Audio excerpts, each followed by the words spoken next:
जीवात्मा को निकाल के बाहर, शरीर जमीन पर गिरेगा, इस पर कपड़ा डाल दोगे, गांव के बाहर ले जाकर लकड़ियों पर रख के जला दोगे। ये मकान और जमीन और घर का सामान और आपके दोस्त मित्र बच्चे जिनको तुमने अपना बनाया था कि मेरे काम आएंगे, वो तो सब ये पड़े रहे।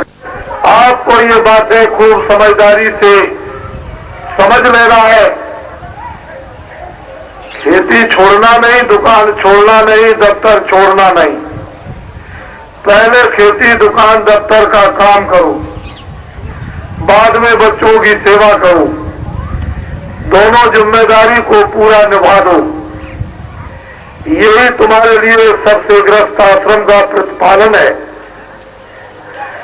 जब कोई समय काम का ना हो तो आधा घंटा भगवान का भजन, आधा घंटा भगवान का भजन करोगे और आत्म धन जब जमा करोगे भजन के द्वारा, तो चलते समय वो आपकी रक्षा करेगा, मदद साथ चलेगा। बाकी माया की छाया को, जिसको आपने अपना बनाया, इनमें से कोई भी आपके साथ जाने वाला नहीं, ना आपकी कोई मदद करेगा। जिस तरह से तुम संबंध गांठ कर, संबंध बनाकर रिश्तेदार कहते हो मेरे रिश्तेदार हैं,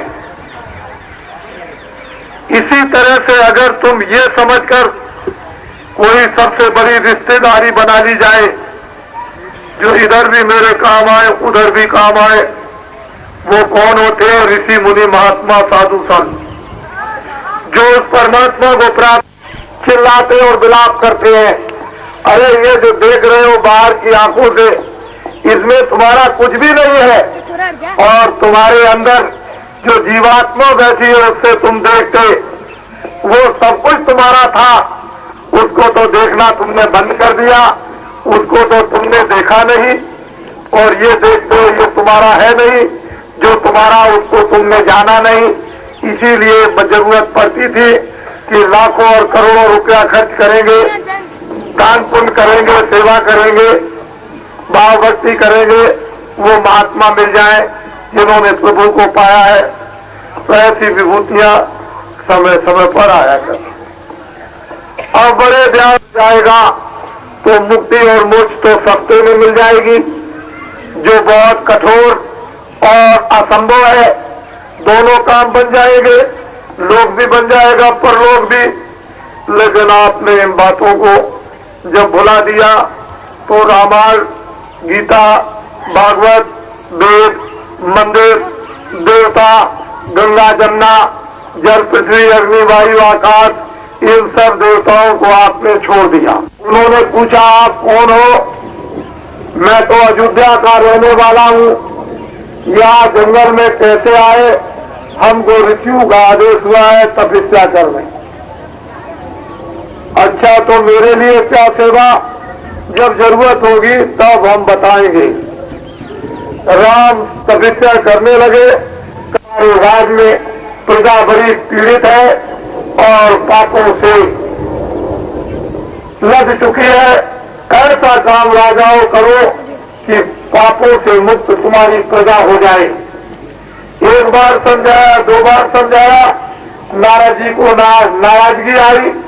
फौरन पहुंचे कंस के पास, कहा कंस पापी दुराचारी, मैंने बार बार तुझको होश दिलाया, लेकिन मेरी तूने एक बात नहीं मानी।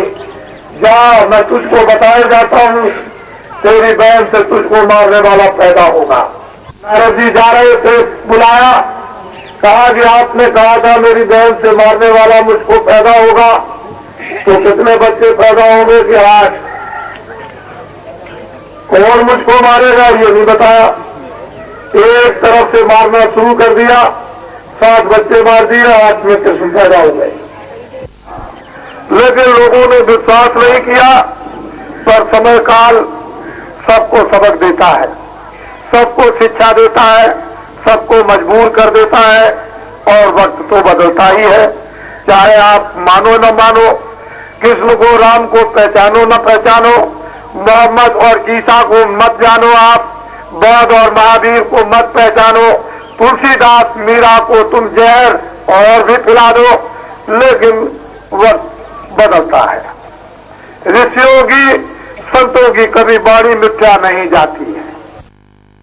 और भरतपुर से जब जयपुर तक आया तो मार्गों में कितनी भारी उपस्थिति सड़कों के किनारे, और 5 सत्संगों में किस तरह की भीड़ उपस्थित हुई। और रात को जयपुर में जो एक बहुत बड़ा जन समुदाय उपस्थित हुआ था, उसको आप लोगों ने अपनी आंखों से देखा।